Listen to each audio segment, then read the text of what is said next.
Hi everyone, thanks for tuning to this episode of Nick Egan Times. On this episode we have an incredible guest. We have Wesley Schultz from the Lumineers. The Lumineers are an alternative American folk rock band, American folk rock group that's done incredible things in the global music scene, going back in 2012 with their smash hits Hey, and then they've done other hits like Stubborn Love, Angela and Cleopatra. The Lumineers have just released their fourth new amazing album, Brightside. Welcome Wesley and thanks for coming on the podcast. Yeah, thanks for having me. You're welcome. How's it all been going over there? It's going great. I'm at home right now in Denver for the moment, but we leave for tour shortly in a couple of days, and I'm excited to get back out there and tour outside of North America, come out your way, actually. Yeah, that's exciting. Can't wait for you to come out here. Tell me, how has the pandemic affected you personally and professionally? Well, professionally, it just brought everything to a screeching halt. We were in the middle of our first ever arena run in the U.S., so it was a big deal for us. And it was strange because we were playing all these places where the hockey teams and the basketball teams play, and those leagues shut down on the same night, basically. And so our tour shut down that same night, obviously. So that was pretty disorienting when you think everything is maybe going to be okay, and then you're off the road for like 2 years. But it turned into eventually some inspiration. It took a little while. I think everybody, at least my friends and I, we talked about how we were kind of depressed without realizing it. And as great as it is to be home, too much of a good thing can be hard. So I got to spend a lot of time though with my son, and now we had a daughter over that break. So for me personally, it was the first time in about 10 years where I didn't have any options to say yes to anything. It's very hard, I think, for when you're starting out to say no to everything. You're just always saying yes and on the go, and your calendar always fills up. And so this was like a forced stay still kind of period of time. And I kind of think I needed that. And it brought out a different side of making records, and with Brightside in particular, previous to that, we had only really made records that we had planned out really well and meticulously, and Brightside was a lot more kind of off the cuff and spontaneous and done very, very quickly. And I think that would have never happened for whatever. I think there are reasons why, but that would have never happened had the train just kept moving. So it was the gift of the pandemic was just we made a record that we didn't really know it was going to be a full-length record. I think that's why our attitude was so casual about it. It's just a little less paranoid about the decisions and more trusting in ourselves. Wow, thanks for sharing. The pandemic's obviously done some wonderful things for everyone in a certain degree and sense, I guess, of obviously creating new things and, for, performers like yourself, making new albums like The Bright Side, which is incredible. I was listening to it yesterday, and yeah, the music on there is just amazing. So well done on that. Thank you so much. Really appreciate it. You're welcome. All right. Take us back. Tell me about the Lumineers, I guess, when you first initially began. And how did you even get the name The Lumineers? How did that get created?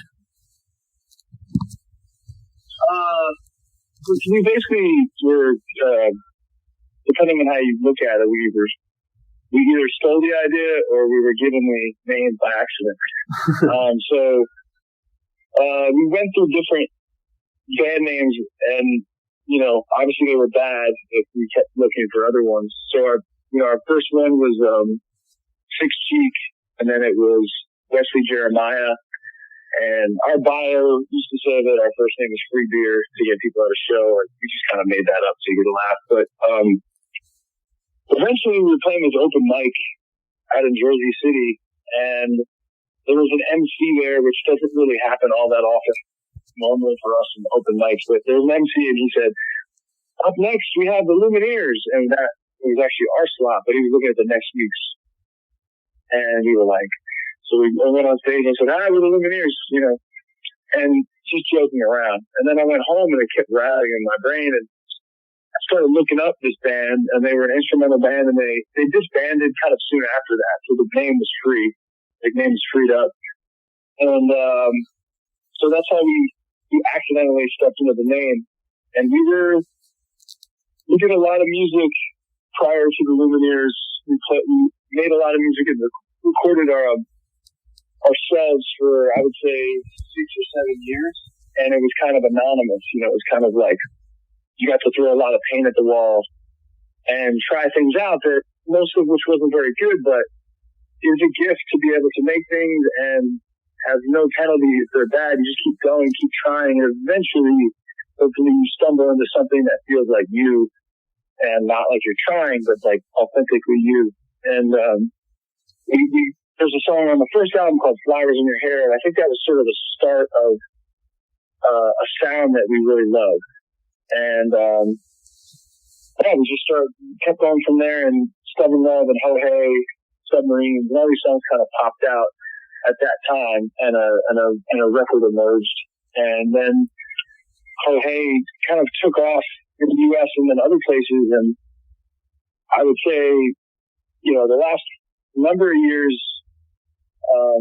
it's been gratifying to have people come to the show. And sometimes they bring a friend and they go, I know them by this song, but then they leave going, I knew way more songs than I realized I did. And,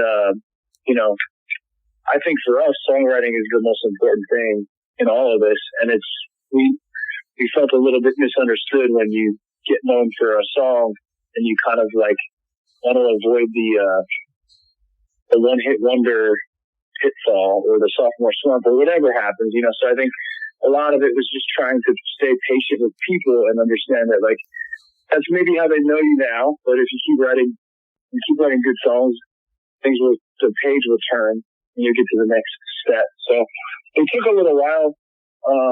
Songs like Ophelia and Cleopatra and Angela, and then we made 3. And then the most recent Bright Side. So it's been like just trying to be really patient and, plod along, just hopefully getting known by our songwriting and that being first and foremost. Yeah, great. I personally love Ho Hey too, and Cleopatra. I think they're both great songs, and they're still commercially played here too, so they're great songs. That's cool. All right. And tell me about your tour. What are you most excited about coming down to Australia, and obviously going to other locations as well? What are you most excited about that? Well, we obviously love coming to Australia and getting to go that far away from home and seeing that the music still connects.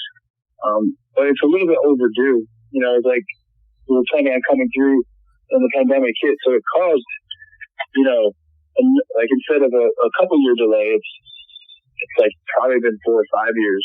And so I think that pent up energy, we've noticed it in the States a little bit and overseas, where it provides for a really special show because people have had a relationship with your music, but they haven't seen you that recently. So it becomes this really emotional and cathartic experience and I think for us it's fun because when we first came over there, when people don't realize when you start out as a band, think about it like a comic, right? If a comic hit big and then they're booking these big venues, they're expected to do about an hour worth of jokes. And for us, we had a 43-minute record on our first record, and we'd be expected to play an hour and 15, an hour and a half.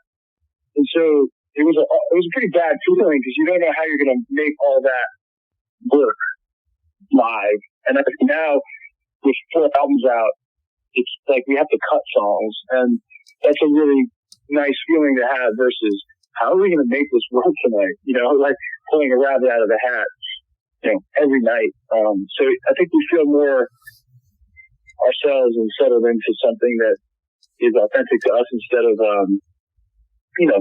just trying to do something that you're just barely getting by because you want success as an artist and you hope for it to get out of your parents' basement or something. But when it comes like lightning quick, it's sort of hard to trust. So it's been nice to have 10 years now where, we're proving that with each album that like, hey, this isn't like an accident. This is like, we felt legit, and now it's coming to fruition for us. Which is, I don't mean to like toot our horn. I'm just proud that we've been able to stay around and stay together as a band because it's a crazy life. Yeah, well, you've definitely got longevity. What do you believe? I guess is the essence of your longevity. You've been around for 10 years odd. What has given the Lumineers longevity? Yeah, I mean, we've been around as the Lumineers for 10, and me and Jared have been writing music for 17 years, and I think that helps. I think a big key to longevity, I think, for any artist is that you have control. I think there's a lot of artists when you're young, you're kind of like more easily influenced and suggestible than as you get older. So, for example, when we got signed, I was 30 at the time. And so I knew kind of like my terms that I was okay with. And I think we did things our own way, and it wasn't always in an orthodox way, but we had the sort of luxury of failing for so long that we knew how we wanted to do it on our terms.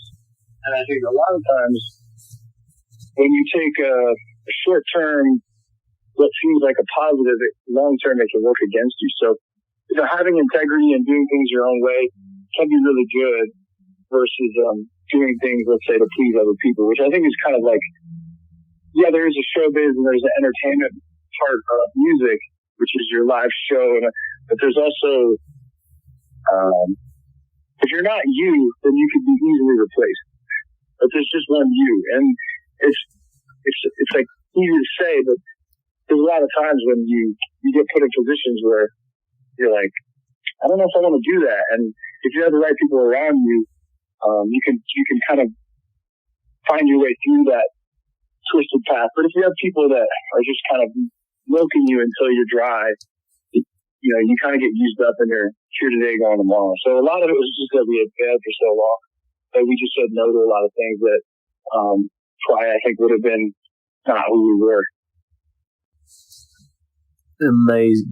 What inspires, I guess, yourself personally and the Lumineers daily?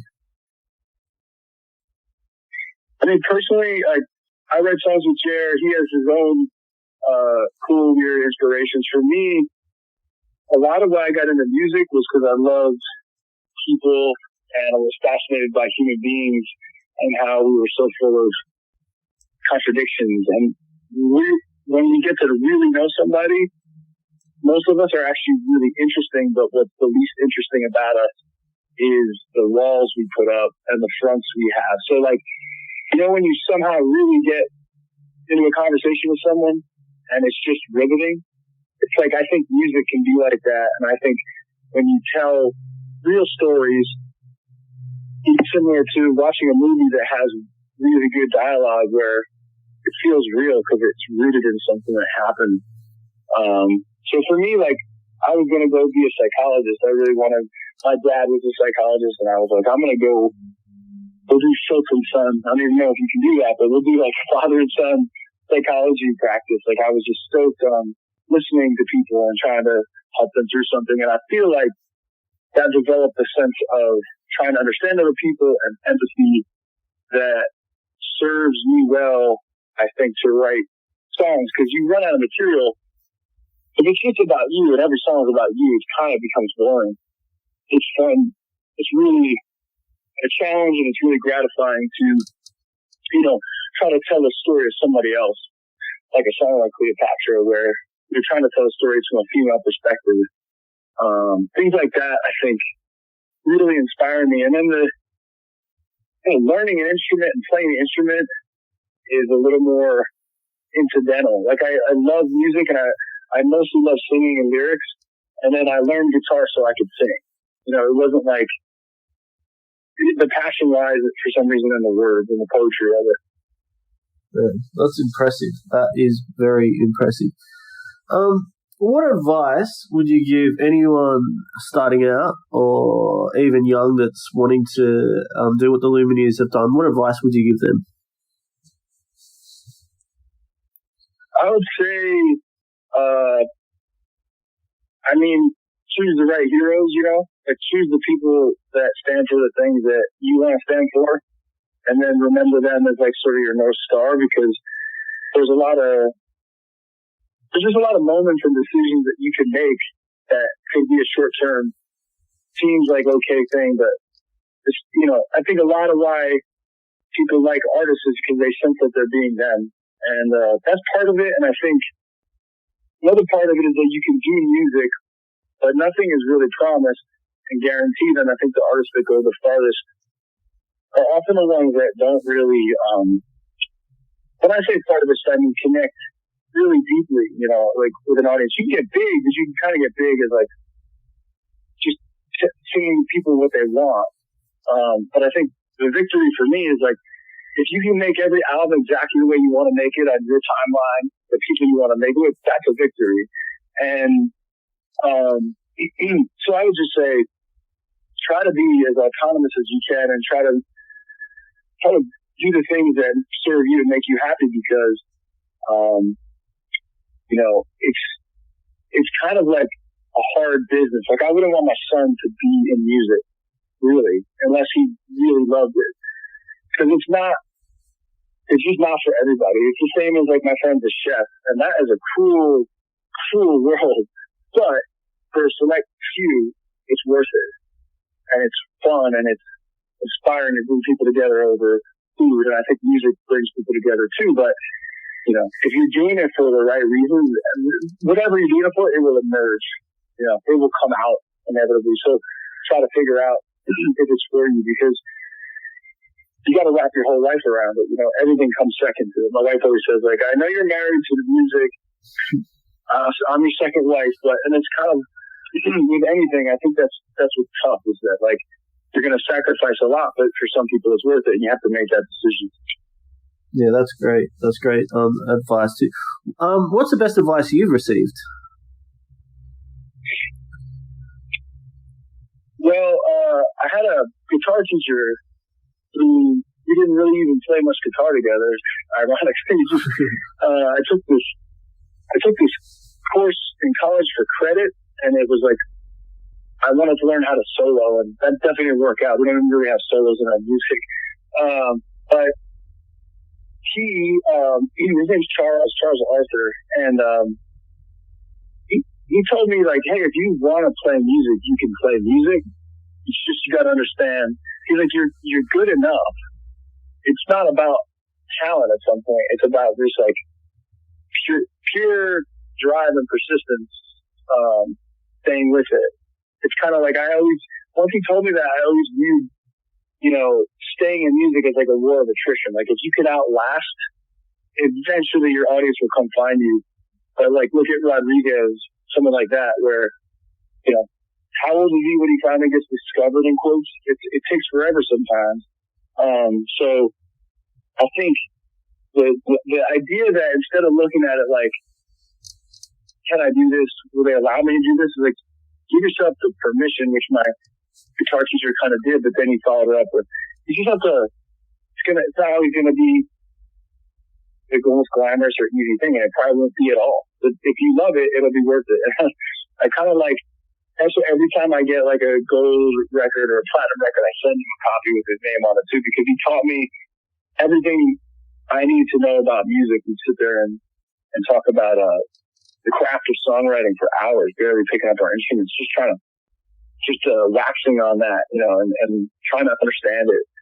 And it's kind of like storytelling. So he taught me everything, and he doesn't remember half the shit he said to me. He's just like, I said, remember when he said this? And he was like, I don't remember I said it, but I'll take credit for it. I like that. So he's an amazing guy, and anybody will be, we have to have our mentors. You have to, one of the most, you never know when you're going to find your next teacher, and for me, he was huge. That's amazing. That is truly incredible. What are your hobbies and passions aside from music and I guess even touring? What do you like to do on your downtime? Well, I'd say, first and foremost, I don't know if you're a parent, but when you become a parent, it's a lot of your life in a good way. So a lot of it is trying to be present as much as I can with the kids because I'm also gone a lot. Although they do come out on the road a lot. I try to be present that way. But other than that, I mean, I like to ride motorcycles a lot. So I do a lot of riding, especially out in the Northeast and this area called the Catskills of New York. That's one of the top things. Just to zone out on a bike and go on these windy roads in the middle of nowhere. And beyond that, I hope I find time to like fish. I like to fish when I can, like fly fish. I golf like once a year. I wish it was more. But most of it, all roads lead back to what I already like doing. So I've been lucky enough to be helping some artists by getting into producing records as well. So I just already like what my job is. So it's not to me like, I try to run away from it. But it's mostly evolving around like words and, just a healthy obsession, I think, with that type of thing. Terrific. If you were 18 again and you could change anything, what would you change? That's a really good question. I was 18 again. I think I would have just not gone to college and followed my gut because I told my parents I wanted to not go to university and just pursue music. And by the time I graduated, I kind of felt behind. I really wanted to just know what it was like to be a day-to-day musician. And it's the way I met Charles, so maybe I shouldn't say that. It's the way I met this guy who taught me so much valuable stuff. But I do wish in some ways I could have gone straight to it. But it had its own benefits. And I also just wish I wish I would have not looked at things like in such a time is running out kind of way, which I think when you are a musician or you're an actor or whatever, like some sort of entertainment world type of gig, it's strangely like you have an expiration date and then you're not valuable to them, it seems like, overtly. Like I remember I had a friend who worked at a label and he said, we don't really listen to demos of anyone who's over 28 or 29. So, and at the time I think I was 27 and I was like, oh shit. It's kind of like you just feel like you're on the clock somehow. And I feel like I feel very lucky that audience found us and we found them and we can kind of do things and I've been able to do things on our own terms. But in the beginning, I think I felt like that scene in Indiana Jones where the ball was rolling behind him and he's about to get squashed. Like you just feel like you're getting flattened half the time. So having a little more patience would have been, I think, a good thing for me. Yeah, thanks for sharing. That's great insights. Wesley, thanks for coming on the podcast. I do appreciate it. I wish you all the best, especially with the upcoming tour down here in Australia. And I wish you nothing but the best in all your future endeavours. Yeah, thank you so much. Really appreciate it. And I hope you get the show. Yeah, definitely. I'm going to come to the one in Sydney. I can't wait. All right, awesome. Thank you. Take care.